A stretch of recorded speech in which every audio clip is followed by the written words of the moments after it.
de algo más cultura general, no tan enfocado a la literatura. Yo igual, bajo la pantalla y me... igual es como que estamos encontrando un hilo, me parece, un poquito.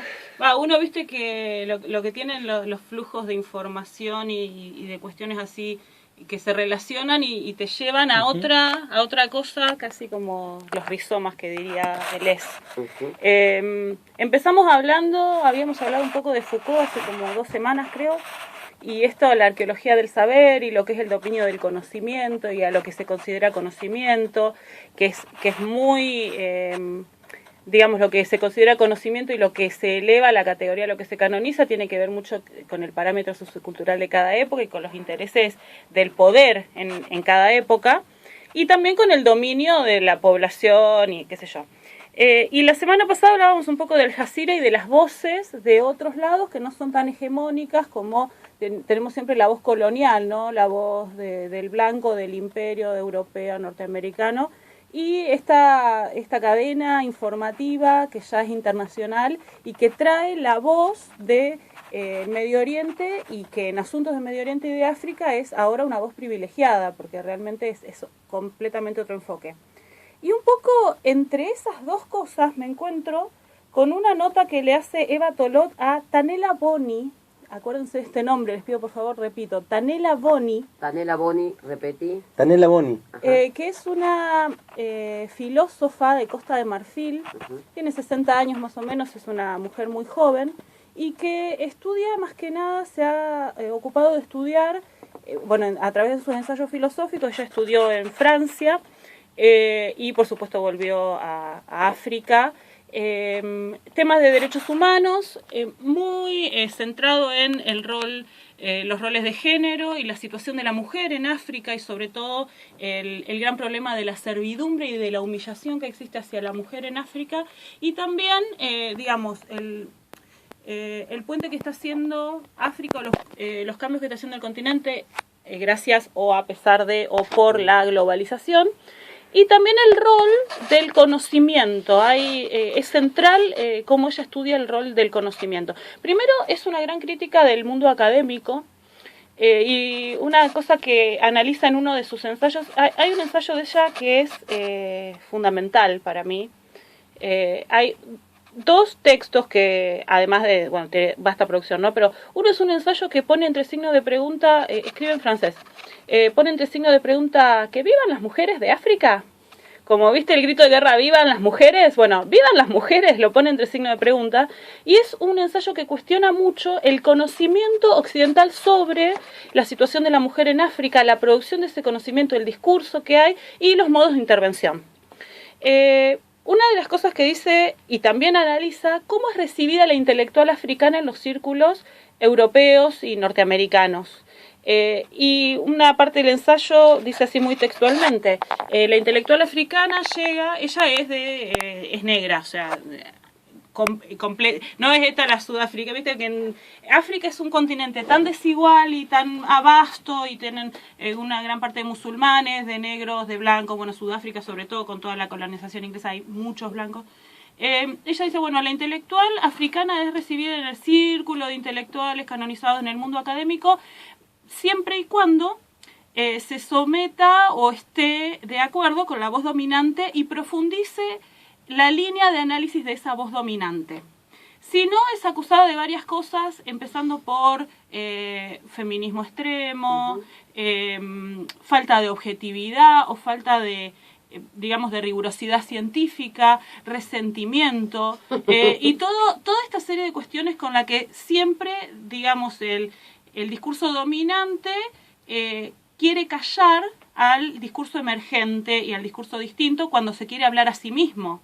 Porque, el discurso dominante acepta al otro discurso, si bien quiere hablar con sus palabras y con su idioma, ¿no? Y desde su perspectiva de trabajo. Entonces, ella pone ahí como el dedo en la llaga, y además tiene una concepción de la filosofía que me parece maravillosa, que es una concepción muy, muy deleuziana, que no es solamente una disciplina de estudio, sino que es un modo de vida, un modo de vivir, y sobre todo tiene que ver con, el desarrollo de un espíritu crítico y de vivir con menos ingenuidad, ¿no? Y de poder ver las cosas con menos ingenuidad. En este mismo ensayo, desarrolla una idea que a mí me parece que es fundamental que vayamos por esta grieta, porque siempre decimos, bueno, en la educación, en la alfabetización está la salida para los problemas. Bueno, hay que ver de qué educación hablamos y de qué alfabetización hablamos y desde qué lugar, ¿no? En este ensayo ella cuestiona el rol de la alfabetización en cuanto a posibilitar realmente la emancipación de las mujeres. En este sentido dice, sí, obviamente la alfabetización es necesaria. ¿Quién va a dar un discurso contra la alfabetización? Claramente.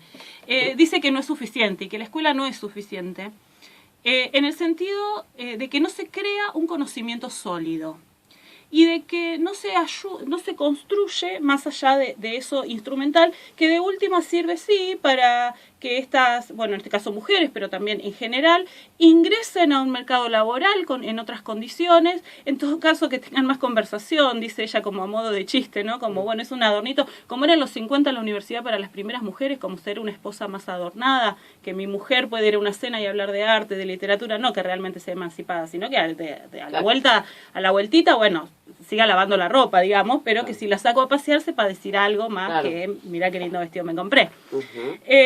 Entonces, un poquito por ese lado cuestiona el rol de la escuela y dice, vivimos, bueno, en un mundo, y sobre todo ella analiza su continente, ¿no? Atravesado donde vivimos en varias culturas a la vez. Y la educación no solo pasa por la escuela, sino que hay toda otra serie de circuitos educacionales que digamos, nosotros y Occidente, ¿no? También nos pasa lo mismo, o sea, nos miramos en ese espejo y es exactamente igual para nosotros.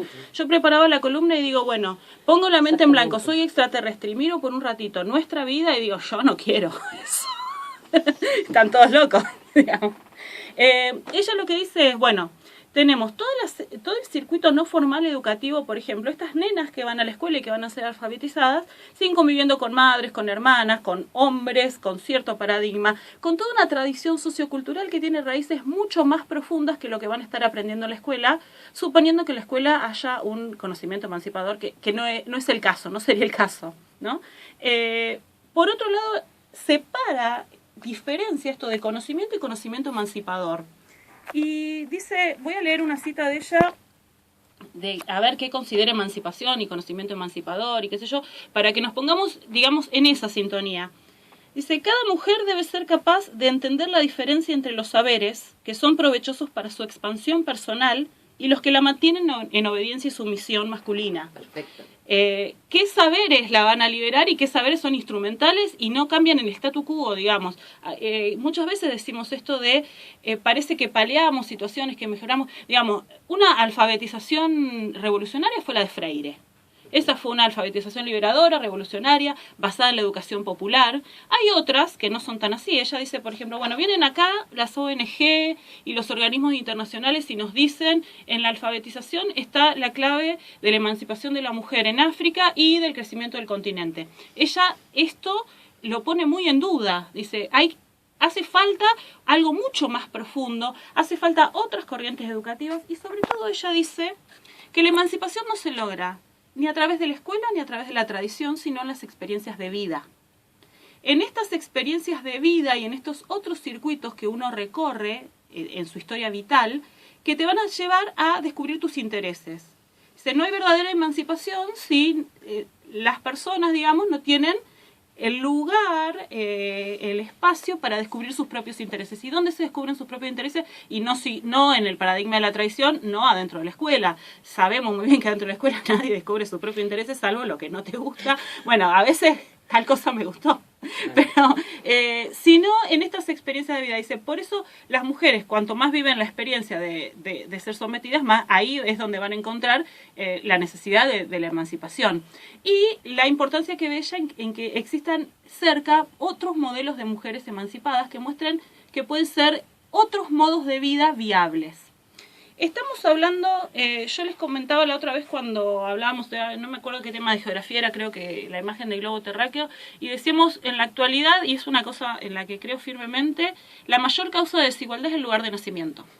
Imagínate si naciste en África, que de por sí ya es una cosa inexplicable, no solamente está aislada con respecto al resto de los continentes en el sentido de que tiene una realidad muy particular y ha sido sin lugar a duda uno de los continentes, junto con América del Sur, más castigados, pero África me atrevo a asegurar que mucho más, sino que dentro tiene tanta variabilidad, tantas paradojas ahí adentro, que es imposible hacer una sola mirada. Lo que pasa es que uno dice África y te parece una sola cosa. Totalmente. Bueno, yo les voy a tirar unas cifras para que vean lo que es esto de, digamos, de las desigualdades. Nosotros decimos que el 38% de los adultos de los países africanos, de los adultos, carecen de las habilidades básicas de leer y escribir. Y de ellos el 60% son mujeres. ¿Sí? Ahora, si yo voy a la alfabetización de hombres adultos, de personas adultas, digo que en Zimbabue, por ejemplo, el 90% está alfabetizado, pero en Burkina Faso, que es como otro país, el 22%. El acceso a Internet, digo, el 51% en Marruecos, pero el 1,1% en Etiopía. Entonces, digamos, los promedios solo sirven para lo que dijeron Lelutier. Vos tenés 2 autos, vos tenés ninguno, en el promedio los 2 tenemos un auto. Las estadísticas no sirven para nada si no analizamos estas cuestiones, ¿no? Hay otra, por ejemplo, el acceso a redes sociales, el 13,10% en Sudáfrica y el 2,35% en Comodoros, ¿sí? Eva Tolot, en una entrevista que le hace precisamente a Tanela, le pregunta sobre la incidencia de las redes sociales y si ella piensa que Internet y las redes sociales son una fuente, primero, de conocimiento, de expansión y de lograr como desactivar algunos de estos paradigmas o estas estructuras de sumisión y de servidumbre de la mujer en África. Ella dice, bueno, en las ciudades mujeres y niñas tienen acceso a Internet, en las grandes ciudades, estoy diciendo, ¿no? Obviamente la realidad rural es otra realidad, otro planeta, ¿no?